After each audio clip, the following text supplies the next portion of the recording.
Bonjour à tous, merci d'être avec nous. Emmanuel Macron, réélu comme président de la République française. On va parler des résultats des élections. Notre invité est Max Valentin Robert, docteur en sciences politiques, chercheur associé à laboratoire Pacte. Bonjour Max, merci pour accepter cette invitation. Bonjour Myriam. Donc, le Conseil constitutionnel a annoncé les résultats définitifs et Macron a emporté 58% des voix contre 41% pour Marine Le Pen. Il y a des détails intéressants dans les résultats de premier tour, de deuxième tour. Et on va élaborer à tout de suite, mais pour commencer, en fait, la victoire de Macron n'était pas une surprise. Et même s'il y avait des analystes qui disaient, qui soupçonnaient en fait, après le premier tour, qui disaient que ce n'est pas garanti pour Macron peut-être, mais au final, ce n'était pas une surprise. D'autre côté, Mme Le Pen a annoncé les résultats comme une victoire éclatante pour elle-même. Donc, mon première question, c'est si on pense l'ensemble des campagnes électorales et les deux tours, qu'est-ce que ces résultats nous ont dit? Quelles sont votre première remarque ou les points plus remarquables de ces résultats? Alors moi, le premier élément qui me saute aux yeux, c'est le déclin constant de la participation électorale aux élections présidentielles depuis la présidentielle de 2007. Que ce soit pour le premier ou pour le second tour de cette élection présidentielle, ce qu'on constate, c'est une chute constante du taux de participation à cette élection-là, ce qui pose question puisqu'on dit habituellement que la présidentielle est l'élection préférée des Français. Par ailleurs, c'est l'élection autour de laquelle est structuré l'ensemble du dispositif politico-institutionnel français. Donc, cette désaffection croissante de la population française vis-à-vis de ce scrutin ne peut que susciter nos interrogations. Le deuxième enseignement qui me vient à l'esprit, c'est que pour moi, cette élection présidentielle de 2022 est une élection de confirmation des tendances enregistrées à l'élection présidentielle de 2017. Je m'explique. En 2017, on a vu émerger trois pôles distincts. Et ce qu'on a constaté en 2022, c'est un renforcement et une confirmation de la prégnance de ces pôles. Alors, je vais reprendre les mots du politologue Pierre Martin, qui a distingué trois pôles actuellement structurants dans la scène partisane française. On a d'un côté un pôle conservateur identitaire incarné par des personnalités telles que Marine Le Pen ou Éric Zemmour. On a au milieu un pôle qu'on peut qualifier de libéral mondialisateur qui est actuellement représenté par Emmanuel Macron. Et enfin, de l'autre côté, on a un pôle que l'on pourrait désigner sous le terme d'éco-socialiste qui est actuellement dominé par la figure de Jean-Luc Mélenchon. Et enfin, troisième enseignement qui me vient à l'esprit, c'est l'effondrement des anciens partis de gouvernement français. Il faut savoir que pendant une quarantaine d'années à peu près, la vie politique française a été dominée par deux grands partis principalement. Le Parti socialiste d'un côté, qui était hégémonique à gauche, et la droite chiracienne puis sarkozyste de l'autre côté, qui était représentée par plusieurs partis, le RPR, puis l'UMP, puis les Républicains. Or, que ce soit en 2017 ou en 2022, on constate un effondrement de ces deux partis-là et un effondrement encore plus radical en 2022. Par exemple, le candidat du parti LR à la présidentielle de 2017 avait déjà essuyé un échec à l'époque, mais totalisait encore 20% des voix. Désormais, la candidate LR à l'élection présidentielle de 2022, Valérie Pécresse, est descendue en dessous du seuil de 5% des voix et même désormais devancée par Éric Zemmour. Et du côté du Parti socialiste, le score qu'avait obtenu le candidat PS en 2017, Benoît Hamon, était déjà à l'époque considéré comme un échec retentissant. Benoît Hamon avait alors obtenu 6,4% des suffrages exprimés. Le score de Anne Hidalgo confirme cet effacement du PS sur la scène présidentielle, puisque la maire de Paris n'a obtenu que 1,7% des voix. Et d'ailleurs, à Paris même, la candidate socialiste n'a pas bénéficié d'un effet de chef, puisqu'elle n'a obtenu qu'à peine plus de 2% des suffrages exprimés. Donc, est-ce qu'on peut dire que le centre-gauche ou le Parti socialiste a disparu dans cette élection présidentielle? On ne peut pas dire pour autant qu'il a disparu. En fait, moi, ce que je pense plutôt, c'est qu'on assiste en France à l'émergence d'un système partisan multiniveau.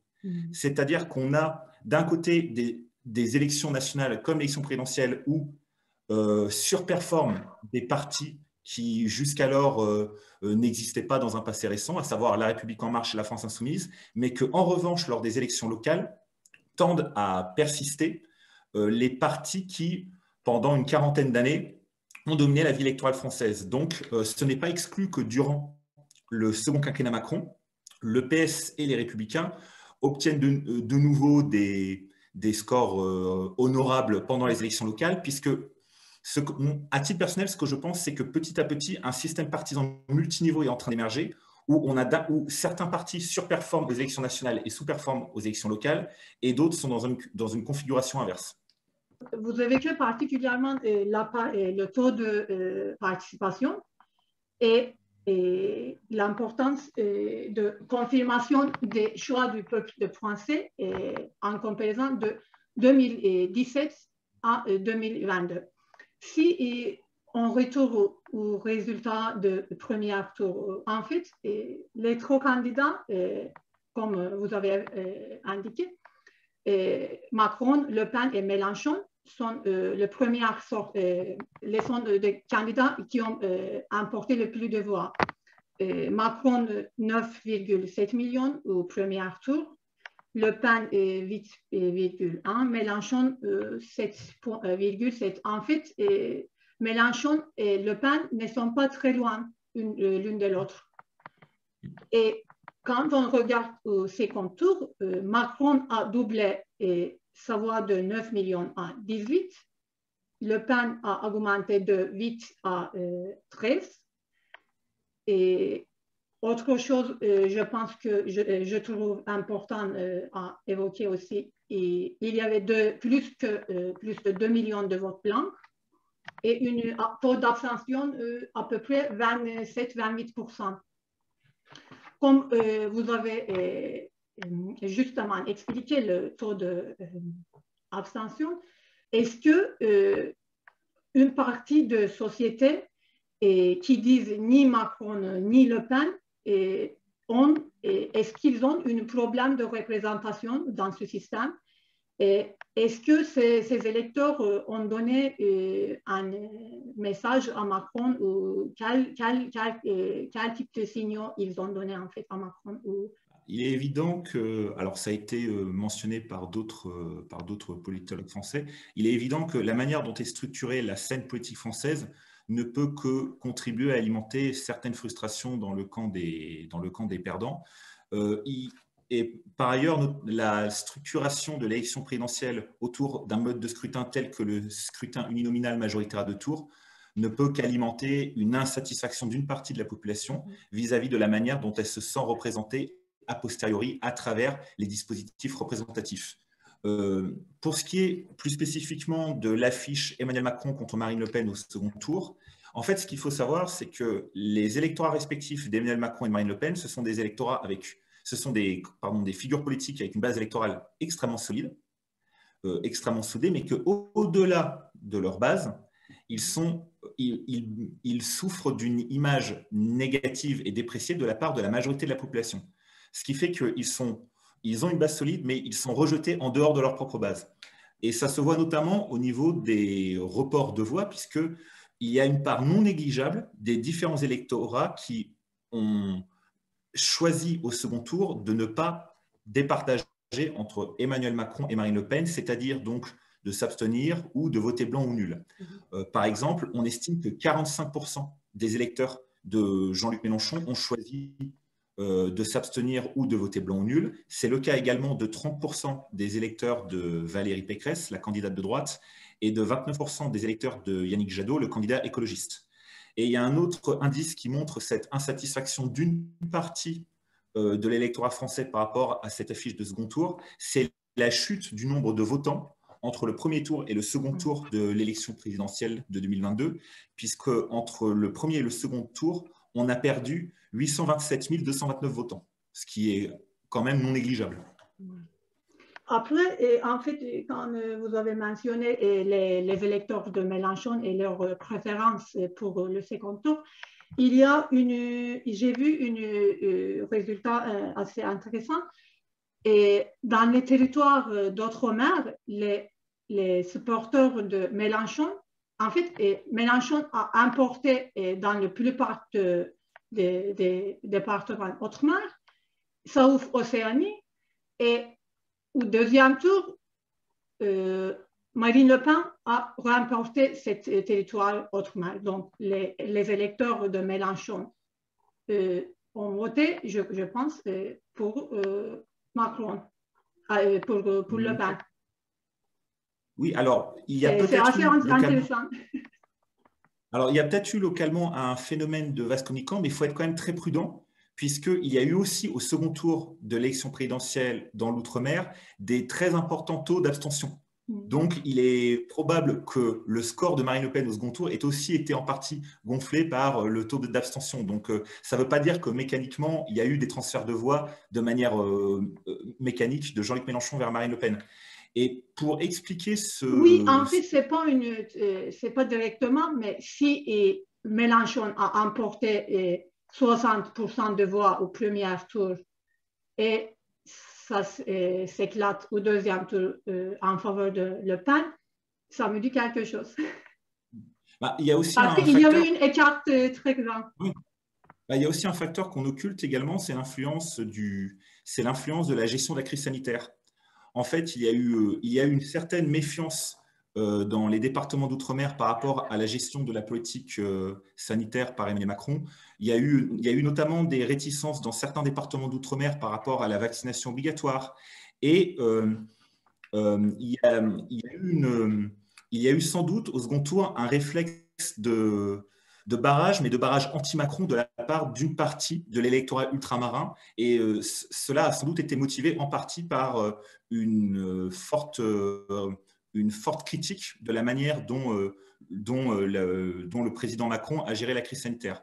Après, là où je relativiserai néanmoins, c'est qu'il y a le cas de départements d'outre-mer où il y a un vote pour Le Pen qui n'est pas une nouveauté. Par exemple, dès 2017, l'île de Mayotte donnait des scores déjà très importants pour la candidate du Rassemblement national.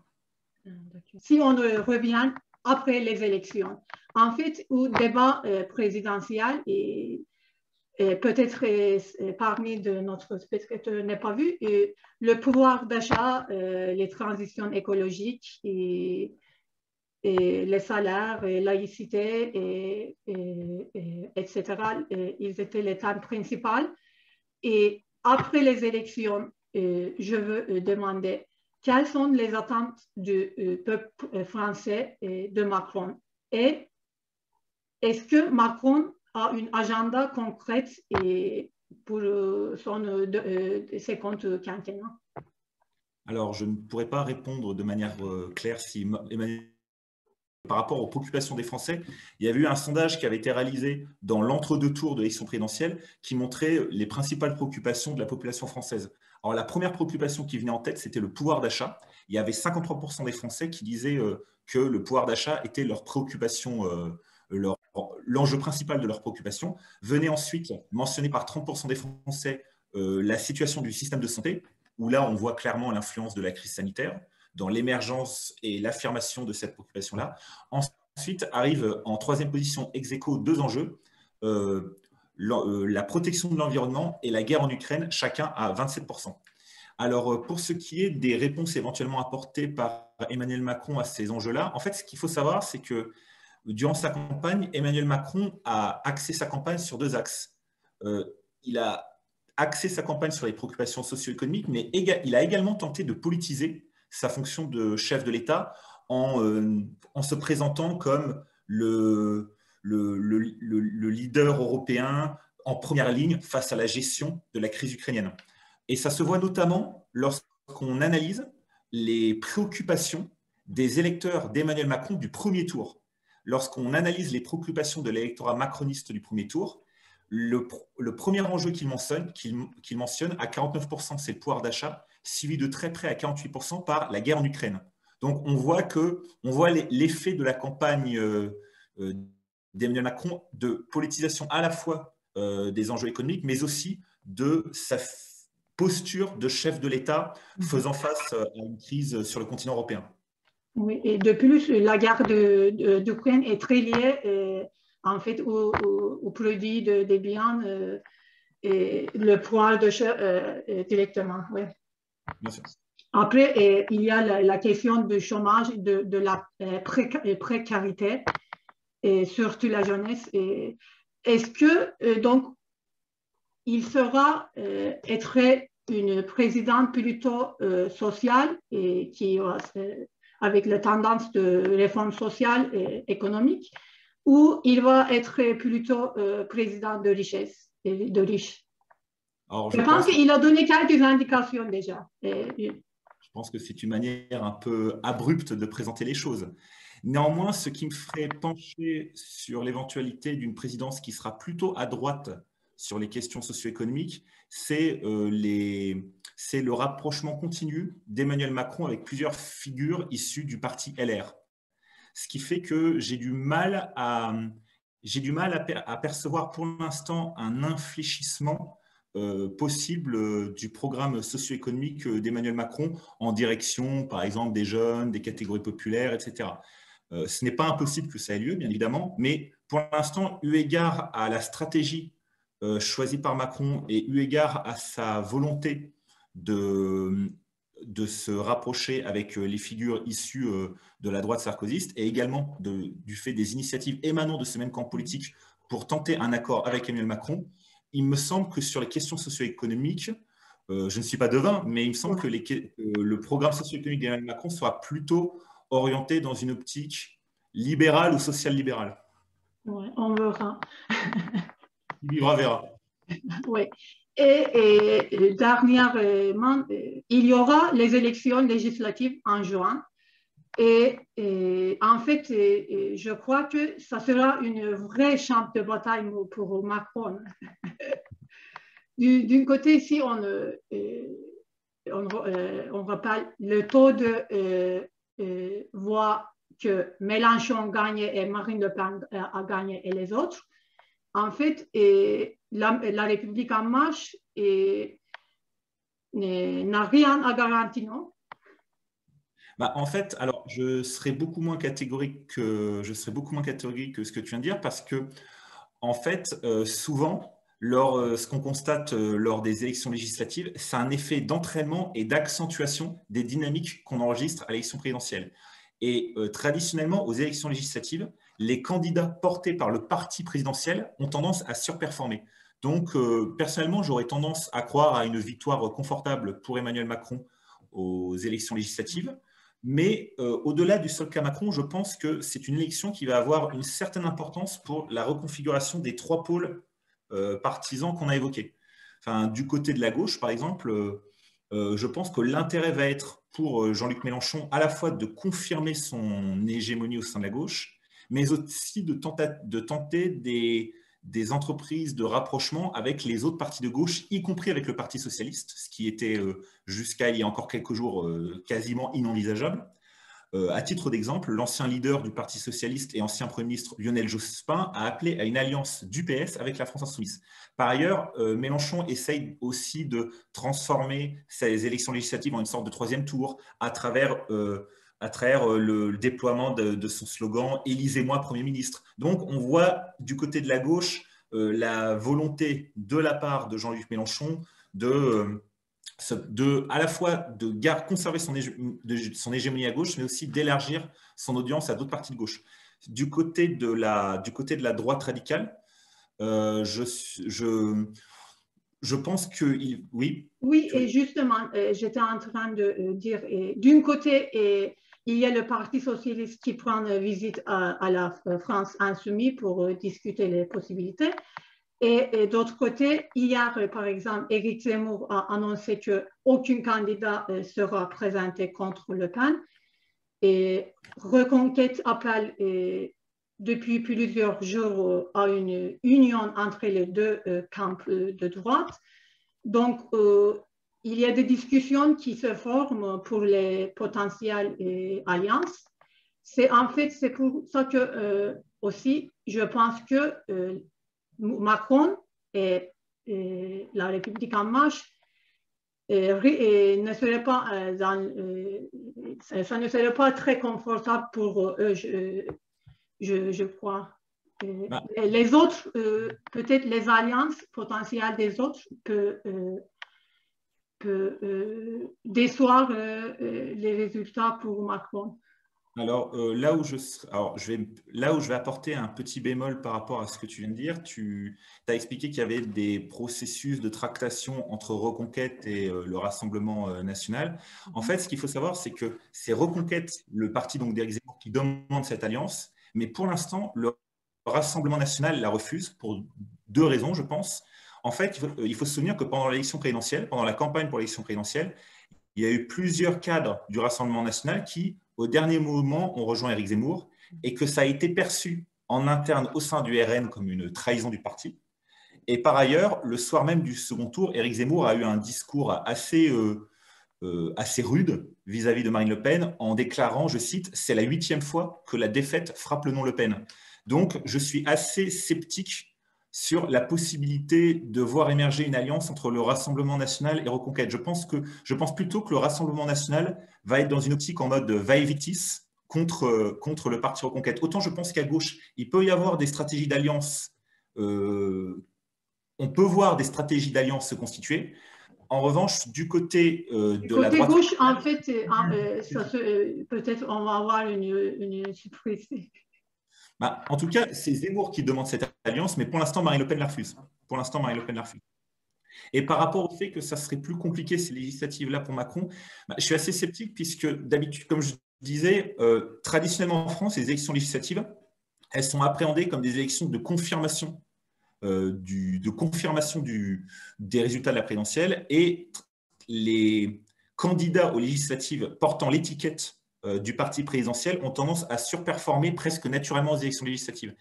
Et à mon avis, ce qui va se passer durant ces élections législatives, je pense qu'Emmanuel Macron a une marge de progression à faire auprès de l'électorat anciennement de droite.